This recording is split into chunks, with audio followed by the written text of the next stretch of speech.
Have you ever sang the Star Spangled Banner naked? Well, Larry Underwood has, and I highly recommend it.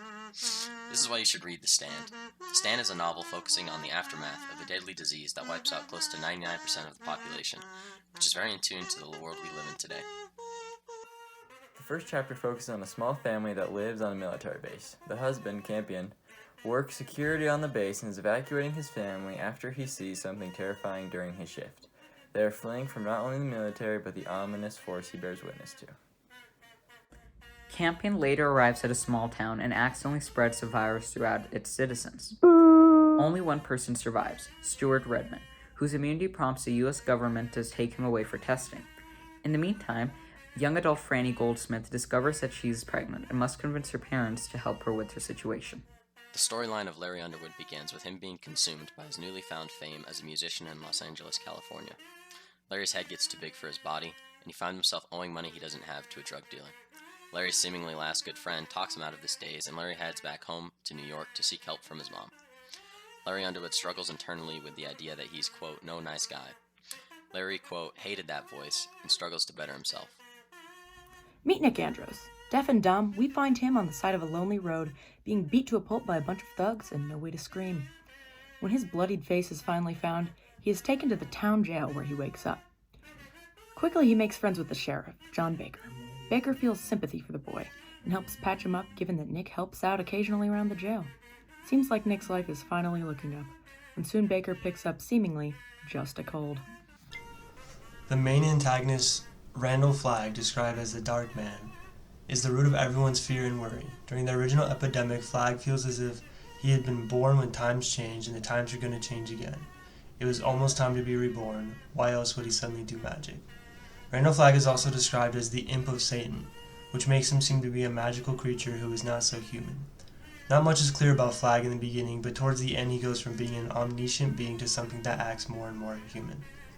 As the final days of humanity approaches, the government realizes that they cannot find a cure for the disease, and decide to kill Stu.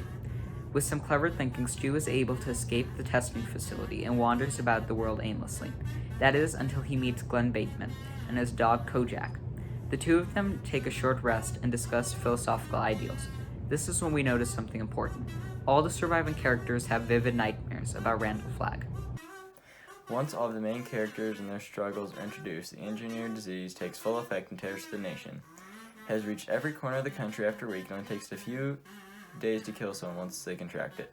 It becomes clear that the main characters that King focuses on are some of the few to survive.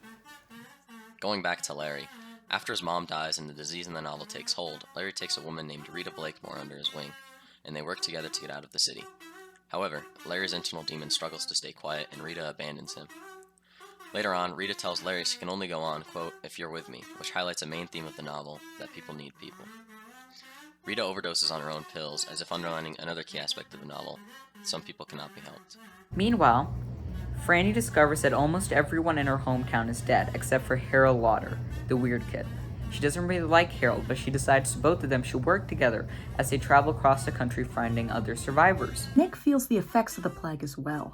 Soon, a feverish John Baker is eaten away by the virus, his strength and dignity taken before his life. The prison is left in Nick's subpar care, and one by one, the prisoners become sick and start dropping like flies. Before Mrs. Baker goes, she thanks Nick profusely, insisting that no one wants to die alone.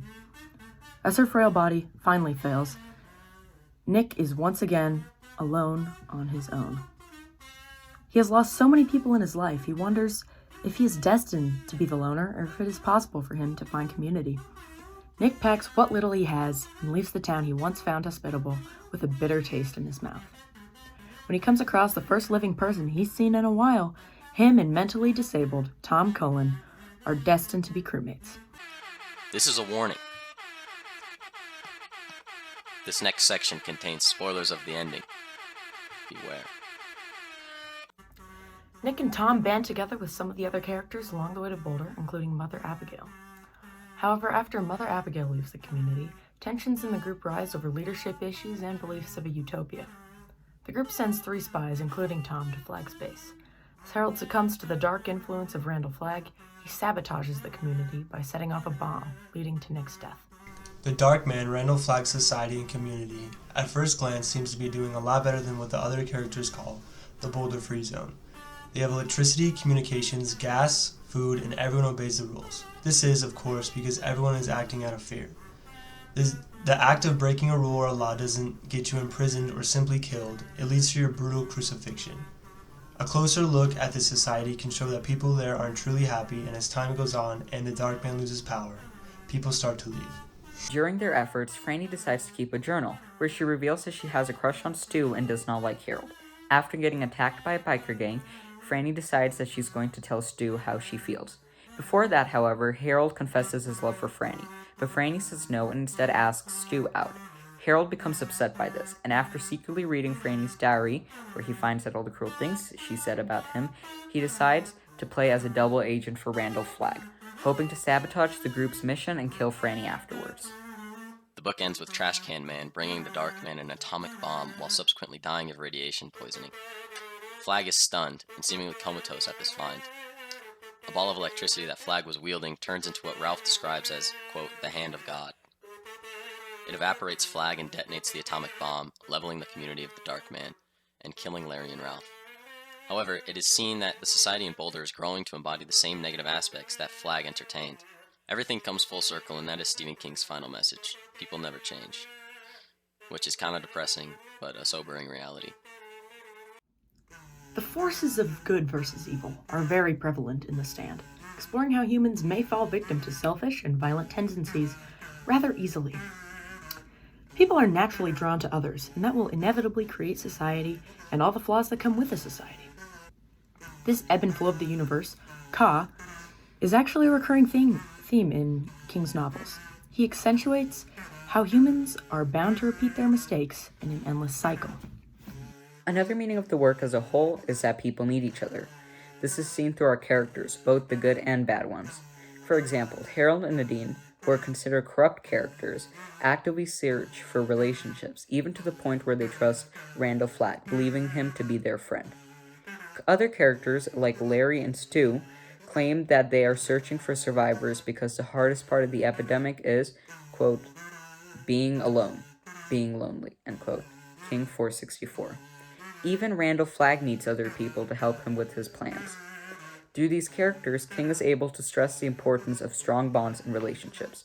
Even though every community has its problem, it's always worth fighting for.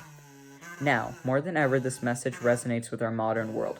As separation and loneliness grows in today's society, it's always good to remember how important a strong community and strong teamwork can overcome any challenge, whether emotional or collaborative. The singular most striking moment throughout the entire novel is when Nick Andros, Tom Cullen, and their small group of survivors finally meet Mother Abigail at her home. They have all been having visions of good Mother Abigail, and now they finally have arrived. This moment is moving because it is the first time in over 500 pages that people are able to feel safe and comfortable. They have gone through a gauntlet and made it out the other side to a hearty feast and a warm home. In the heat of the moment, the survivors are so overjoyed that Ralph screams, quote, "Yee-haw." And that is just so deep. This scene is also important because of its strong symbolism, as the characters have not only found safety, but a family. This is primarily seen through the way everyone shares Mother Abigail's meal.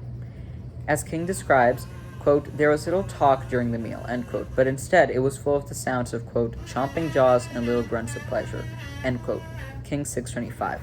As we can see, everyone enjoys each other's company as they enjoy Mother Abigail's food. This simple meal serves as a communion, illustrating how each of the characters have found a new family to endure the hardships that they are facing. Although there isn't any talk, the relaxed and friendly atmosphere shows how all the characters are not only getting along, but developing a strong spiritual connection. The characters are all very different, yet it is through this one meal that they are all able to connect. Throughout the story, the struggle of good versus evil is seen through many conflicts. The people of Boulder versus those of Flagg's Dominion, Harold versus Franny and the others of Boulder, and Mother Abigail versus Randall Flagg. The first conflict highlighted in this story is in the fight between what is right and what is easy, shown in the characterization of Harold versus Franny. Some of the folks from Boulder, like Harold and Nadine, become victims of temptation for power. Some, like Nick, die for freedom.